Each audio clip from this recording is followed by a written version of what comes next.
अस्सलाम वालेकुम दोस्तों, मैं ਤੁਹਾਡਾ ਭਰਾ ਮੀਆਂ ਮੁਹੰਮਦ ਫਜ਼ਲ ਬੱਟੂ ਤੇ ਤੁਸੀਂ ਵੇਖਦੇ ਪਏ ਹੋ ਡਿਜੀਟਲ ਕਿਸਾਨ ਪਾਕਿਸਤਾਨ।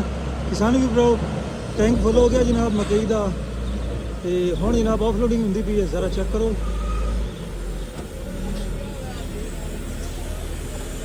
बेहतरीन रिजल्ट जनाब,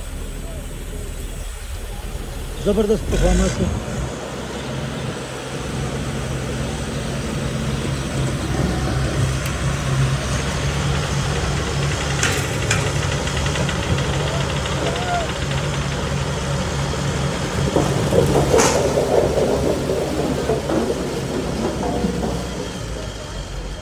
ਤੇ ਜੈਕਾਂ ਦਾ ਹੀ ਟਰਾਲਾ ਹੈ ਤੇ ਜਿੱਥੇ ਗਰਾਊਂਡ ਹੈ ਉੱਥੇ ਸੁੱਟਦੇ ਪਏ ਨੇ ਤਾਂ ਕਿ ਕੱਲੀ ਕੱਲੀ ਛੱਲੀ ਖਿਲਰ ਜਾਵੇ ਤੇ ਜਦੋਂ 4-5 ਦਿਨ ਵਿੱਚ ਖੁਸ਼ਕ ਹੋ ਜਾਵੇਗੀ ਫਿਰ ਜਨਾਬ ਭਰਾਈ ਹੋਵੇਗੀ ਤੇ ਸਿੱਧੀ ਜਨਾਬ ਮੰਡੀ ਤੇ ਕਮਾਲ ਦੀ ਮਸ਼ੀਨ, ਕਮਾਲ ਦੀ ਪਰਫਾਰਮੈਂਸ।